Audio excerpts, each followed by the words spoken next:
Hey, the diff is already installed, but I haven't shown you the finishing, but we haven't finished servicing it yet. I didn't show you that? Okay, yeah, I remember that. We actually divided the video in two because it became too long, so I don't have an intro for my second part. So I have to record one. So, hey guys, welcome to the Rusty Beauty's Garage and our 1976 Triumph TR6 that we are partially restoring here, rebuilding engine, the differential. We're gonna be installing good parts, CV conversion axles and upgraded hubs and stuff like that. So in the last episode we were gonna just service the differential, meaning seals, gaskets, oil and drain plug, but it turned out that our planet carrier, or the sun gears and the planets inside the planet carrier, had a very big backlash. So we had to not only replace the thrust washers but also replace all the gears because they were really worn. So we took the carrier out, we replaced all the gears, we put the carrier back, and we were even able to take the output flanges from the shafts, which very often doesn't work on my press and I have to go to my friend Eugene's press, but this time it worked. So we took these apart. So now in this episode we're gonna finish servicing the diff, whatever we were planning for the last episode, and we're gonna put it back together. So let's get crack-a-lacking.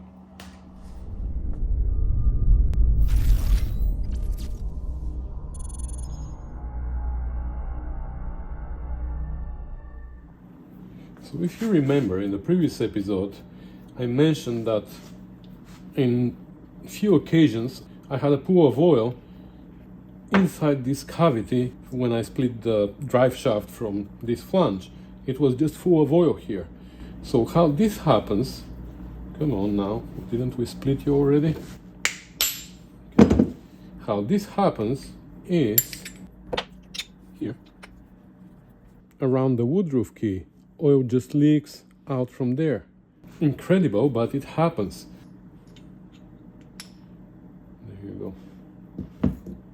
So your seal is right here, and it supposedly doesn't allow the oil to come out from between the shaft and the seal, right? But there's nothing to stop it to go around the woodroof key here. So that's why I started, when assembling things, I put gasket maker on one side of the washer and I put it there, and that seals supposedly better. Still there's a possibility that it's gonna leak on this side, but I'm just hoping that when I squeeze it with the nut and the gasket maker just oozes in all the holes and everywhere and it just stops it. But there's nothing else we can do. So anyway, now we're gonna go wash all these parts. We're gonna make sure that here the surface where the seal rides is good, and we're gonna replace the seal here. So here you see we have a bigger shoulder on one side and smaller shoulder on the other side. The smaller shoulder is inside, which, how was it inside? It wasn't even clean here. And here also there's no gasket on this side where it goes on the housing, so I also put gasket maker here. Alright, I cleaned it as much as I could, and what's most important is this surface here, like we said, because that's where the seal goes. Clean this as well. So now we can go and put the seal inside on the press and assemble it. Okay, so the seal goes from the outside in, and we said the wider flange is the outside, the narrower flange is inside. So that's, the seal goes on this side and it goes with the open part in, right? The closed part remains on the outside. What I do is I just put something flat here, and then I make sure that it goes even, which it does. Okay, and that's how far I go. You can put it a little bit further in. Right, so my phone battery died and I assembled this one without realizing that I wasn't filming, so I'll show you on the second one now. So I was saying that depending on the condition of your surface here, you might want to put the seal in a different location here. You might put it further in, because right now it rides here, right? But if this surface is damaged, you might put the seal further in, and then it's gonna ride in a different place, somewhere here. Just make sure that it's not too far in, so it doesn't come off the flange. So that's it. My surfaces look good, so I'm happy. So I'm gonna put just a little bit of lubrication here. I'm just using multi-purpose grease that is next to me. Doesn't matter what we put. It is very, very little. Then we can put the flange on. Then here the woodroof key. Where's my woodroof key? Oh, the woodroof key is still here. Okay. Make sure the bearings are good. We don't want to put bad bearings. Usually they go bad if the car sits for a long time and they just rust.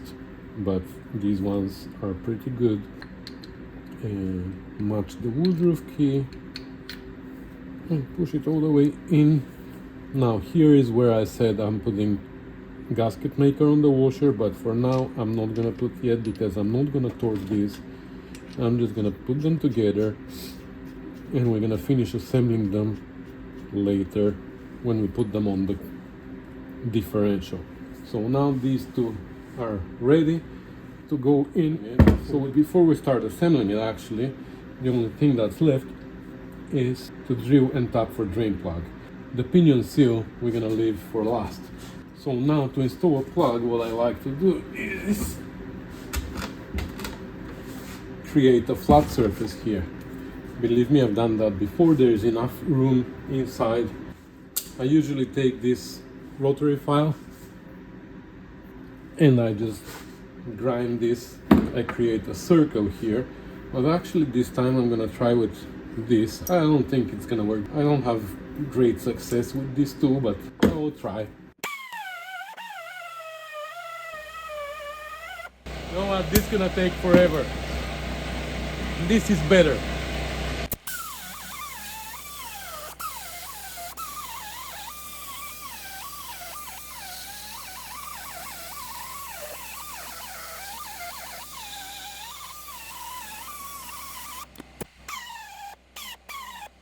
Okay, that worked well.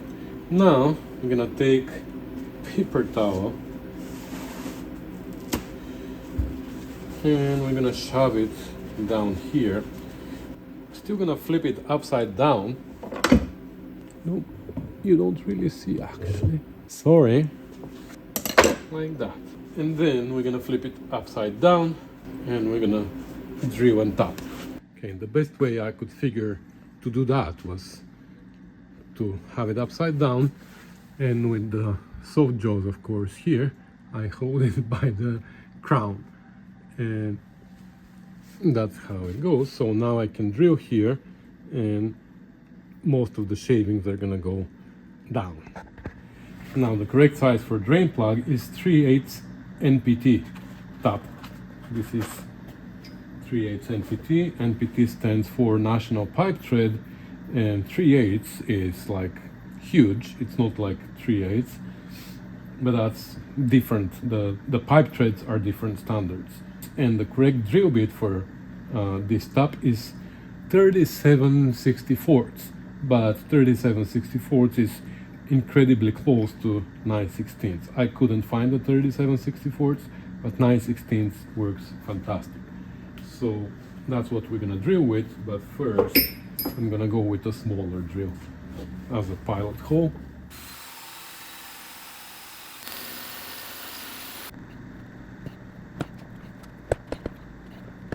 Okay, now because this is taper thread, we can't go too far in, right? Because if we go too deep, the hole might become too wide because it's tapered.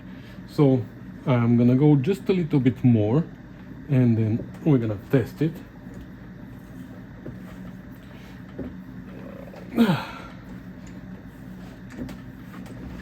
And now the problem is I had a few plugs. I bought multiple. Problem is I don't know where I put them.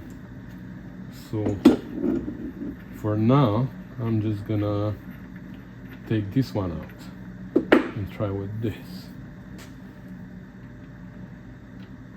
Okay, so I bought this 7/16 because this is 7/16, but it doesn't fit, and many times it's really hard to reach there. So I just ordered this one single socket that is 7/16 and fits perfectly. Works for transmissions, especially TR6 transmissions. The plug, the filler plug on the side, it's so hard to reach, and even with this wrench it's almost impossible, but with this it works fantastic. Oh, that was loose. How come it was so loose? That's actually pretty good depth. We don't want it to be too deep, but we want as many threads as possible there. So yeah. Actually that's perfect, that's where I'm gonna leave it. So now I'm gonna reach inside and wipe as much as I can from the shavings. Then I'm gonna go even with a little magnet.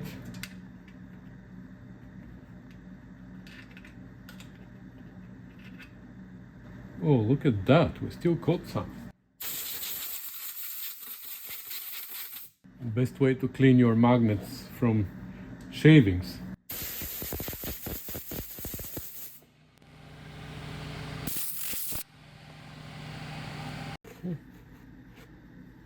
It's actually pretty good.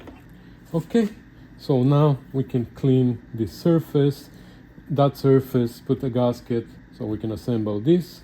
We're gonna assemble this, and then we're gonna flip it around and we're gonna change the seal on the pinion. Okay, so I cleaned this surface. I cleaned this surface as well, but there are multiple scratches here, like here for example, and there was this one here and stuff. So usually I use my favorite Permatex Forma gasket here, the aviation Forma gasket, but here I'm gonna use super black or whatever it is to fill those scratches, like here too.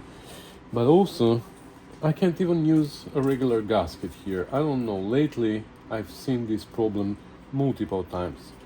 The gasket just doesn't fit, doesn't line up, these holes here, and I don't know what kind of a gasket this is. I have one from before, and I went and I made sure that this is the correct gasket. So 697-250 is for TR6 and TR4 differentials. So did something change in the differentials in the later years? I don't know, but look, it doesn't line up. Never had this problem before, and lately I started having it a lot. So did they change the gaskets? I don't know, but doesn't really matter because we're gonna use the super black or ultra black. Okay, sorry, ultra black. We're gonna use this, and we're gonna just apply it on both sides. Very thin layer. We don't want like a huge amount there. We don't want it to ooze inside, and since both surfaces are gonna be covered, I'm sure it's gonna be okay. By the way, I'm filming with a new camera today, which is a new phone basically, but I got it mainly because my external microphone stopped connecting to my other phone, my old phone, and I just decided that it is time for a new phone. But unfortunately my external microphone doesn't connect to this camera as well, or to this phone. So looks like my microphone is the problem, not the phone. Anyways, this is the newest iPhone. It's 16 Pro Max. I'm guessing if you watch this video in the future you're laughing at me right now, but for 2024 this is the newest one, and apparently it has a great microphone as well as the camera. So let's see if there's any kind of improvement. Right now the heater is running in the background, and before with my other phone, when the heater was running, it was a problem. But apparently with this microphone it's great for canceling noises, so let's see. And yes, I'm just figuring out what to say here just so I can test the microphone. I might even cut this off of the video, but it is for me to hear the difference when I edit the video. Okay, so here we make sure that this is clean. You see this where it goes. This is the vent or the breather. Otherwise, from the temperature changes, you create internal pressure in the unit, and if it has nowhere to escape from that pressure, it starts pushing through the seals and gaskets, etc. So the vent goes on top, of course. This is our bottom where we just installed the drain. So the vent on top, so that's how it goes.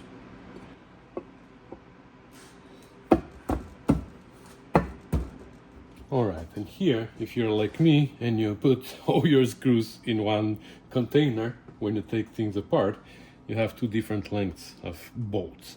The short ones are the ones that come here, the longer ones are that come here. By the way, the heater is off now, so is there a difference with a heater and without a heater? I don't know. Looks like I'm gonna have to buy new Rode microphones.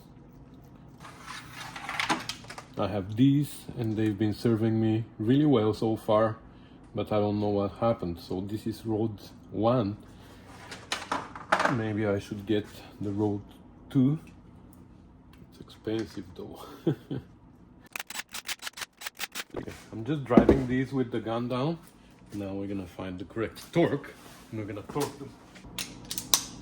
Okay, so apparently that's 32 foot-pounds, which is quite a bit actually.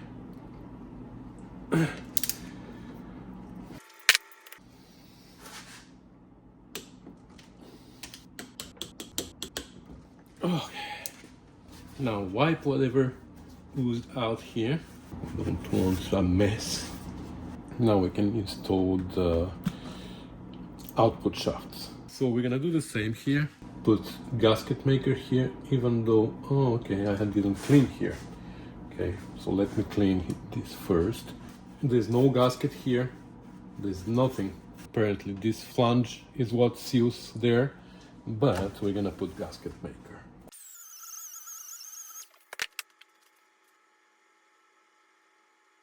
Okay, so here I always forget where the long one goes and where the short one goes, so I reach with something and I measure until I hit the pin between the two planets. Yeah, so here's the short one.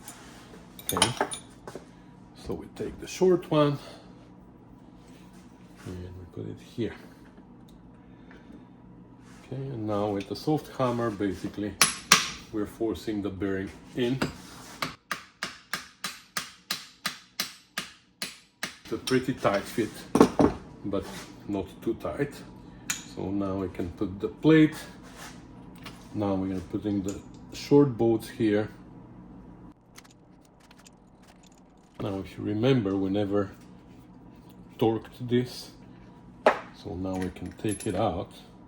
Be careful not to lose the woodruff key, but now we can use a screw gun to drive the rest of it in, of course without force. If something is not going in, we're not gonna force it. Very gently, until we're sure that it is all in.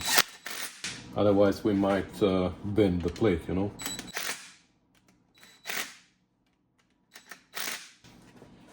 So the torque here is 20. So I don't understand. These are the same bolts, but these were 32. These are 20 foot-pounds. Let's torque them.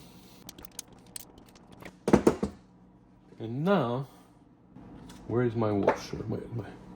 Here, remember, we said that we're gonna put gasket maker on this washer, so we prevent oil from coming around the woodroof key. And I put like generous amount here so it can fill all gaps. Now I don't know what the torque here was, but we're gonna torque them at the end when we're torquing the input flange. So now I'm gonna do the same on the other side. Not gonna hold you here, and then we're gonna go change the pinion seal. Alright, the other side is assembled as well, and we don't have any play. I'm so happy about that. I keep checking it because the amount of backlash we had there was crazy. And I didn't pay attention when I took out the diff. I knew we were gonna take it apart, so I didn't test it, but I was surprised when I took it apart and I saw that. Anyway, so what is left here now is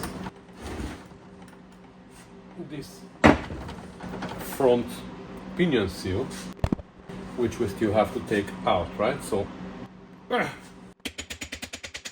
don't know why this flange comes out so hard. It shouldn't be so tight. It's not like this where we have the tapers. Right here it is just splines.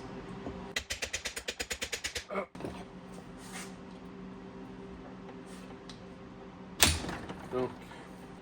Alright, so what I used to do here was I was running a screw into the seal and aiming it towards the flange here on the side, where the outer race of the bearing is, and once the tip of the screw hits that, it can't go any further, so now the threads of the screw start pulling the seal out. And it works, but it is a little bit too risky. And somebody actually, one of you guys, I don't remember the name, I'm sorry, but he commented and he says that he's also running a screw in, but then he does what I'm gonna show you now.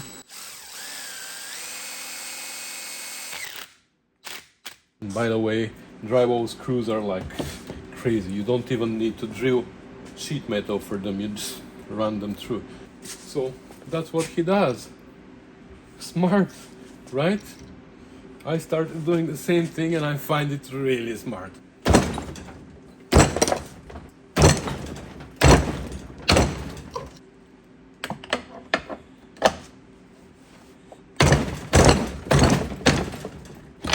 There you go. And then you can even take the screw out and reuse it.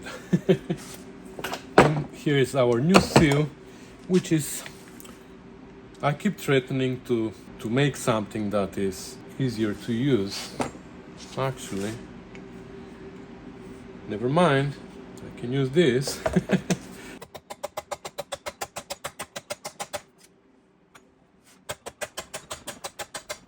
Yeah, going in, because usually what I do is I go like this, but I got criticized that that's not the correct thing to do. Okay, is this the correct thing to do?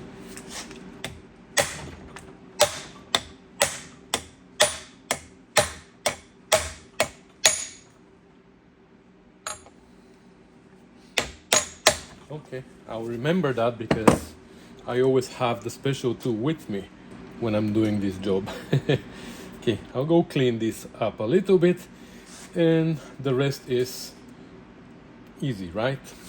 Okay, the bracket is mounted as well. Now we're gonna put a little bit of lubrication on this flange as well, and we're gonna put it on.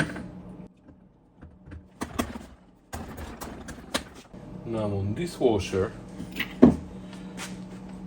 we're gonna do the same thing. We're gonna put a little bit of ultra black. I don't know if around these splines we can leak oil, but it's not a bad idea. Then we can put the nut, and now here we have certain torque. So what I do is I put this cut-off handle from my bead roller. I use it for this reason here. So this is 120 foot-pounds. It's pretty high torque.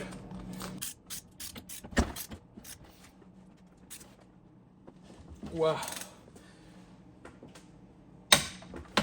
Okay. So this is torqued. We're gonna have to come back here and put a split pin. But first, since we are torquing stuff, let's torque these flanges as well. For this, the torque is driving flange to inner axle. So these are 100 and these are 120 as well.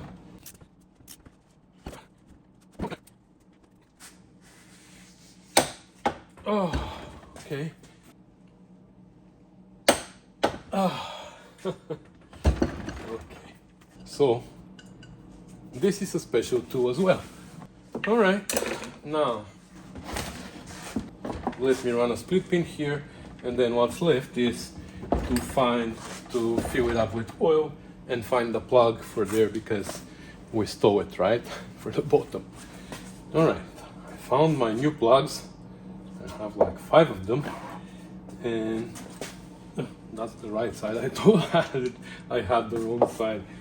We have a split pin here already, so now, oops, that's the wrong way, Elin. This goes here and this goes there.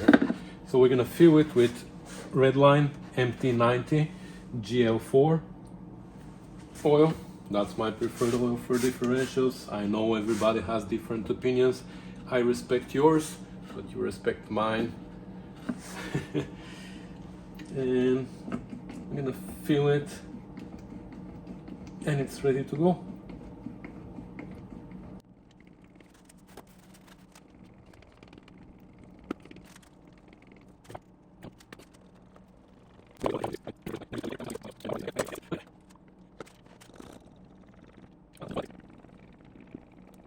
Now it started coming out.